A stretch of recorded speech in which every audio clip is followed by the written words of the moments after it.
Assalamualaikum warahmatullahi wabarakatuh. Alhamdulillahi rabbil alamin, allazi ja'ala syahr Ramadan syahrul mubarak wa ja'ala ibadah lil muslimin.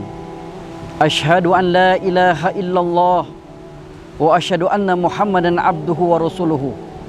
Allahumma salli wa sallim ala sayyidina Muhammad wa ala alihi wa sahbihi ajma'in, amma ba'du. Saudara-saudara kaum muslimin yang dirahmati Allah Subhanahu wa ta'ala, bulan Ramadan adalah bulan sabar. Dan sabar adalah suatu perbuatan yang sulit kita lakukan. Ketidaksabaran kita menerima apa yang menjadi ketentuan Allah Subhanahu wa ta'ala sering membuat kita berputus asa. Inilah yang dialami oleh Nabiyina Yunus alaihissalam ketika beliau diperintahkan oleh Allah Subhanahu wa ta'ala untuk berdakwah kepada kaumnya. Beliau merasa kecewa dan berputus asa karena kaumnya tidak mengikuti beliau, sehingga beliau pergi dan meninggalkan kaumnya. Singkat cerita, Allah Subhanahu wa ta'ala menegur Nabi Yunus alaihissalam dengan teguran ditelan oleh ikan yang sangat besar. Pelajaran yang dapat kita ambil dari cerita ini adalah bagaimana seorang Nabi Yunus alaihissalam keluar dalam masalah ini.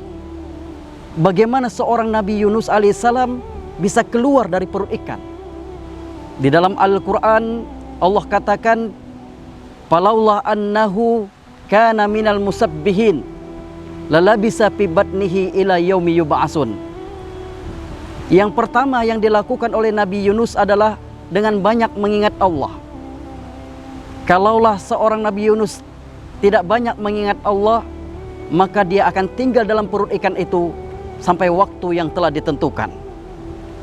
Yang kedua adalah yang dilakukan oleh Nabi Yunus alaihissalam adalah dengan cara mengakui kesalahannya dan kembali kepada Allah Subhanahu wa ta'ala.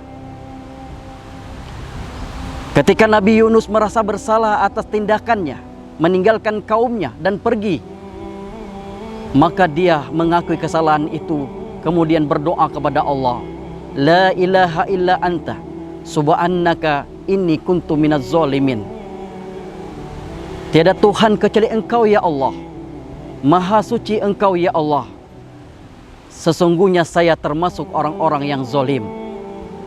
Kalimat ini, tasbih ini diungkapkan oleh Nabi Yunus alaihissalam karena dia merasa bersalah atas apa yang diperbuatnya kepada Allah Subhanahu wa ta'ala. Dan yang ketiga yang dilakukan oleh Nabi Yunus alaihissalam adalah bersabar atas teguran Allah Subhanahu wa ta'ala. Kurang lebih 40 hari Nabi Yunus dalam perut ikan. Dia mengingat Allah, bertasbih kepada Allah Subhanahu wa ta'ala. Kemudian Allah kabulkan semua doa-doanya. Allah keluarkan beliau dari perut ikan dalam keadaan selamat. Man soparo zopiro, barang siapa yang bersabar maka beruntunglah dia. Dari tiga hal yang di atas ini hendaklah menjadi acuan bagi kita. Jika kita ditegur oleh Allah Subhanahu wa ta'ala, maka yang harus kita lakukan dengan banyak mengingat Allah, mengakui kesalahan kita, dan bersabar atas teguran Allah itu. Mudah-mudahan kita menjadi hamba Allah yang menjadikan setiap napas gerak kita bernilai ibadah kepada Allah Subhanahu wa ta'ala. Usikum wa nafsi bitaqwallah. Assalamualaikum warahmatullahi wabarakatuh.